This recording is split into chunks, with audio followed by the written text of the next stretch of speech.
Hello everyone, how are you all? Welcome again to my channel Learning Mania. बच्चों आज फिर हम glimpses of India chapter करने वाले हैं क्लास 10 फर्स्ट फ्लाइट से, बट आज हम इसका पढ़ेंगे part 2 that is Coorg. Coorg it's a place in one of the state of India. तो यहाँ पर इसका कल्चर क्या है, किस तरीके का वहाँ पर फ्लोरा एंड फोना है, एनिमल्स वगैरह के बारे में, क्या क्या एडवेंचर्स वहाँ पर अगर आप विजिट करते हो तो कर सकते हो. There is a complete description of all those things in the chapter. So let's start. Midway between Mysore and the coastal town of Mangalore sits a piece of heaven that must have drifted from the kingdom of God. अब यहाँ पर पहले बताया गया है कि ये कहाँ पर है एग्जैक्टली. तो ये जो जगह है कुर्ग, ये मिडवे बिटवीन मैसूर के जो कोस्टल टाउन यानी जो तटीय क्षेत्र है उसका मैंगलोर, वहाँ उन दोनों के जगह पर बीच में एक ये जगह है जिसको कि कुर्ग के नाम से जाना जाता है. और माना जाता है कि इतनी खूबसूरत जगह है कि इसका कंपैरिजन यहाँ राइटर ने पीस ऑफ हेवन से किया है, यानी कि स्वर्ग के एक टुकड़े से किया है कि जो ड्रिफ्ट अवे हो गया. Drift from means being carried along gently by air, कि हवा से ये टुकड़ा जो है स्वर्ग में से अलग हट गया, जिसको कि किंगडम ऑफ गॉड कहा गया. This land of rolling hills inhabited by a proud race of martial men, beautiful women and wild creatures. ये जो धरती है ये माना जाता है कि रोलिंग हिल्स की धरती है और यहाँ पर रहने वाली एक बहुत प्राउड रेस है जो कि मार्शल मैन की है. मार्शल क्या होते हैं? Having to do with war, जो लोग ज्यादातर वॉर्स वगैरह में इन्वॉल्व होते हैं. तो वो मार्शल मैन जो मोस्टली वॉर्स में इन्वॉल्व रहते हैं वो यहाँ पर रहते हैं. साथ ही साथ खूबसूरत औरतें और बहुत सारे जंगली जानवर, क्रीचर्स. कुर्ग और Kodagu, the smallest district of Karnataka, is home to evergreen rainforest, spices and coffee plantation. Coorg और जिसको कोडागु भी कहते हैं, ये स्मॉलेस्ट यानी सबसे छोटा डिस्ट्रिक्ट है कर्नाटका का और ये फेमस है अपने एवरग्रीन रेन फॉरेस्ट के लिए, साथ साथ अपने मसालों के लिए और कॉफी प्लांटेशन के लिए. Evergreen rain forest cover 30% of this district. इस डिस्ट्रिक्ट का लगभग 30% एरिया जो है वो कवर्ड है रेन फॉरेस्ट का से. और आपको पता है रेन फॉरेस्ट ये एवरग्रीन भी होते हैं. During the monsoons it pours enough to keep many visitors away. और क्योंकि ये रेन फॉरेस्ट है तो मॉनसून के दिन में यहाँ इतनी बारिश होती है कि यहाँ पर विजिटर्स नहीं आते. The season of Joy commences from September and continues till March. और ये जो जॉय का, खुशी का, यानी जो विजिटर का मौसम शुरू होता है वो होता है सितंबर से लेकर मार्च तक चलता है. The weather is perfect with some showers thrown in for good measure. और उन दिनों यहाँ का मौसम बिल्कुल परफेक्ट होता है टूरिस्ट लोगों के लिए, विजिट करने के लिए, घूमने के लिए. और हल्की हल्की बूंदाबांदी आपको वहां पर महसूस होती रहेगी जब आप जाएंगे तो. The air breeze of invigorating coffee, और वहाँ की जो हवा है वो उस कॉफी की खुशबू से भरी हुई है जो आपको इनविगोरेट करती रहती है. इनविगोरेट मीन्स आपके अंदर स्फूर्ति जगाती रहती है, आपको स्ट्रेंथ देती रहती है. Coffee estate and colonial bungalows stand tucked under the canopies in prime corners. और जब आप यहाँ विजिट करेंगे तो देखेंगे बहुत सारी कॉफी स्टेट्स हैं और कॉलोनियल बंगलोज हैं जो कि आपको ट्री कैनोपीज के नीचे वहां पर प्राइम लोकेशंस पर मिल जाएंगे. Prime corners means best locations. और कैनोपी आप देख सकते हैं यहाँ नीचे पिक्चर में मैंने बनाया हुआ है कि जब एक पेड़ों से एक कवर अप करेंगे, मतलब एक शेल्टर टाइप का बन जाता है, that is called canopy. The fiercely independent people of Kurg are possibly of Greek or Arabic descent. और ये माना जाता है fiercely independent मतलब ऐसे लोग जो कि बहुत बहादुर है और खुद अपने आप अपनी स्ट्रेंथ पर, अपने कायदे कानूनों पर रहना जानते हैं. वो लोग, उन लोगों के बारे में माना जाते हैं कि उनका यहाँ जो आना या तो वो ग्रीक है बेसिकली या फिर अरेबिक है. As one story goes, a part of Alexander's army moved south along the coast and settled here when return became impractical. अब उनमें से एक कहानी तो ये कही जाती है कि अलेक्जेंडर ने जब इंडिया पर अटैक किया था तो उसकी आर्मी जो है सदर्न साइड में इंडिया के इतना ज्यादा आगे आ गई थी कोस्टल एरिया के कि उनको यहाँ से लगा कि यहाँ से वापस जाना अब बड़ा इम्प्रैक्टिकल रहेगा, तो वो वहीं पर सेटल डाउन हो गए. These people amongst the locals, and their culture is apparent in the martial traditions, marriage, and religious rites, which are distinct from the Hindu mainstream. और उन लोगों ने जब वो यहीं पर बस गए, सेटल डाउन हो गए, तो यहाँ पर उन्होंने लोकल्स के साथ ही शादी की, फैमिलीज बनाई, लेकिन आज भी उनका कल्चर आप क्लियरली उनके रहन सहन में, उनके रीति रिवाज में, उनके धर्म में, चाहे वो कोई ट्रेडिशन हो, कोई शादी ब्याह हो, वो आप अलग से देख सकते हैं कि उसका इम्पैक्ट आपको आज भी देखने को मिलेगा, जो कि Hindu main stream means a tradition which most people follow.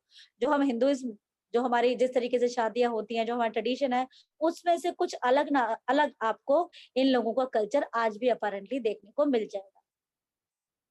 Theory of Arab origin draws support from the long black coat with an embroidered waist belt worn by Kodavus.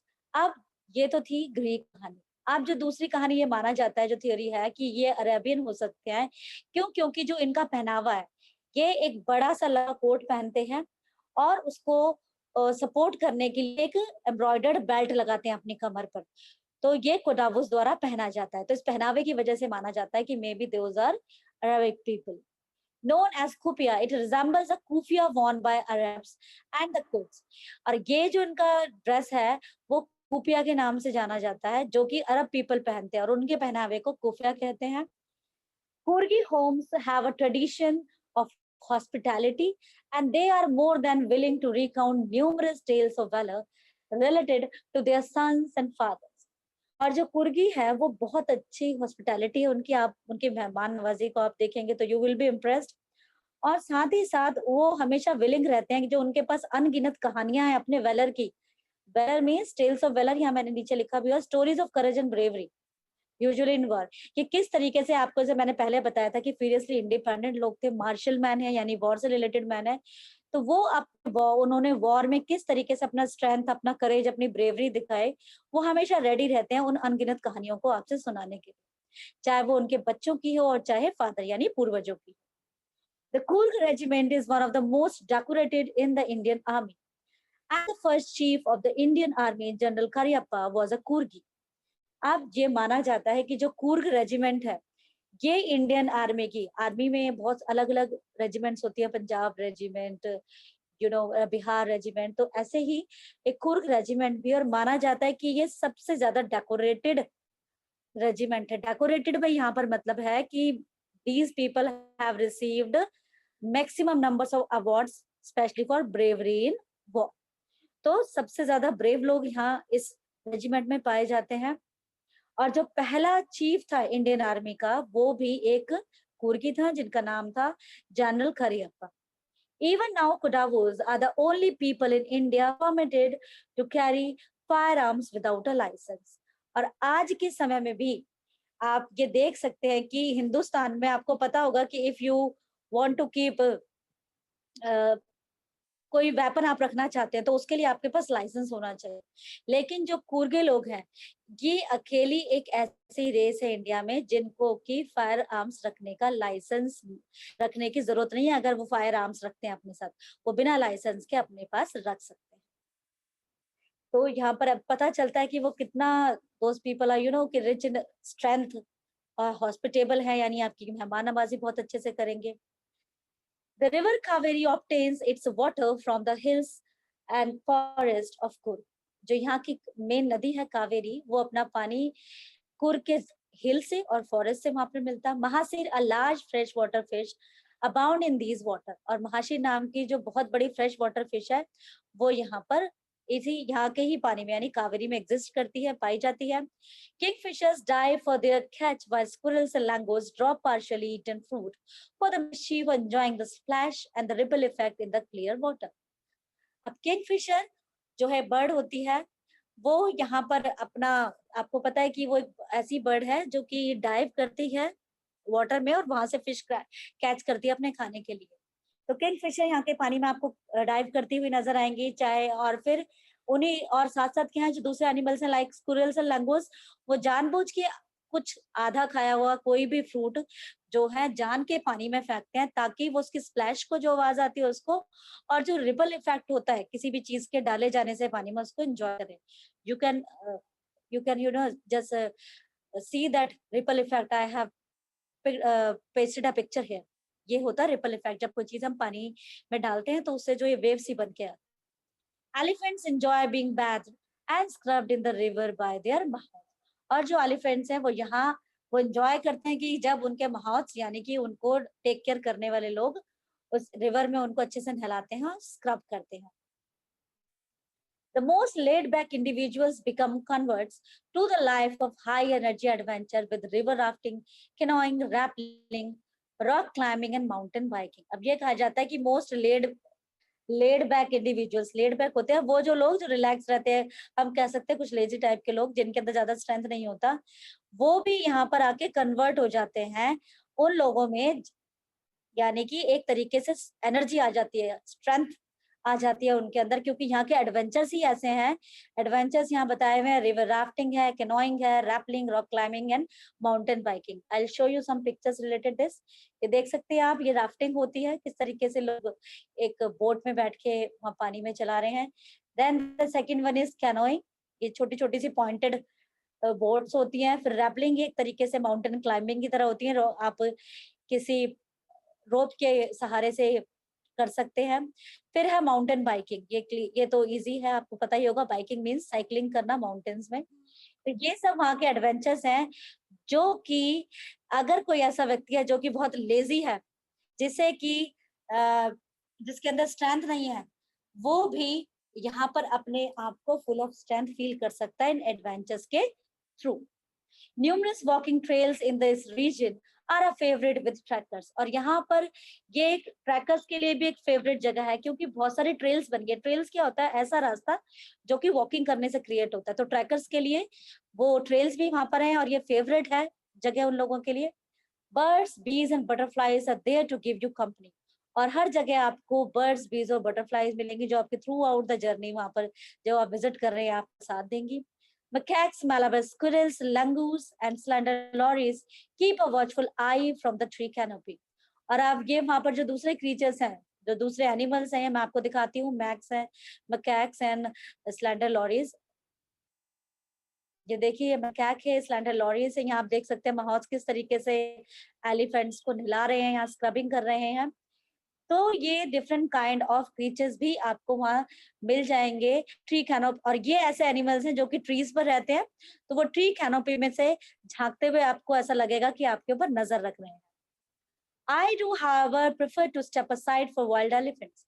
अब यहाँ होता है, कहता है लेकिन मैं वाइल्ड एनिमल से थोड़ा दूर होकर बचकर ही चलना पसंद करता हूँ, क्योंकि वाइल्ड एनिमल्स का आप कुछ प्रिडिक्ट नहीं कर सकते। उसे ये डर लगता है कि कहीं कोई वाइल्ड एनिमल उसके ऊपर अटैक ना कर दे, इसलिए वो सोचते हैं ऑथर कि वो उनको अवॉइड ही करें तो दूर रहे, अच्छा रहे। The climb to the Brahmagiri hills brings you into a panoramic view of the entire misty landscape of Coorg. और जब आप ब्रह्मगिरी हिल्स पर क्लाइंब करेंगे, ऊपर चढ़ेंगे, तो वहां पर आपको कुर्ग के एक मिस्टी लैंडस्केप का पैनोरामिक व्यू मिलेगा। पैनोरामिक व्यू होता है कि एक बहुत बड़े एरिया का व्यू आप किसी ऊंची जगह से ले रहे हैं। जैसे आप प्लेन से किसी कंट्री का या सिटी का व्यू लेंगे, that would be a panoramic view. तो वहां पर वो व्यू आपको देखने को मिलेगा जो बहुत खूबसूरत है। A walk across the rope bridge leads to the 64 acre island of Nisar गंधामा। और साथ ही साथ एक रोप ब्रिज बना हुआ है जो कि आपको लेके जाएगा निसार गंधामा नाम के एक 64 एकड़ आइलैंड की तरफ। Running into Buddhist monks from India's largest Tibetan settlement at near Balakope is a bonus। और वहां पर जब आप जाएंगे तो वहां पर हिंदुस्तान की सबसे बड़ी तिब्बतन सेटलमेंट मिलेगी, एक मॉनेस्ट्री है जिसे कि बालाकुपो के नाम से जाना जाता है। वहां पर आपको बुद्धिस्ट मॉन्क रहते हुए घूमते हुए दिख जाएंगे। ये देखिए, ये मॉनेस्ट्री मैंने दिखा रखी है, ये बालाकुपे की है। The monks in red ochre and yellow robes are among the many surprises that wait to be discovered by visitors searching for the heart and soul of India right here in Kurg। और जब आप वहां पर जाएंगे तो पाएंगे कि ये जो आप मॉन्स्ट्री में आप देखेंगे, तो जो वहां पर मॉन्क्स हैं वो अपने रेड ऑक्रे और रेड येलो कलर के रॉब्स पहने हुए घूमते हुए आपको मिलेंगे, जो अनदर सरप्राइज है वहां के विजिटर्स के लिए, जो कि वो डिस्कवर कर सकते हैं। और ये सचमुच वो जगह है जहां पर आपको हिंदुस्तान का सोल और हार्ट दोनों चीजें देखने को मिलेगा। Means to visit Coorg is, treat to your eyes and heart. So this is all. Now wait for my next video, which will be on a tea from Assam, the third part of this story. Keep watching. Thank you.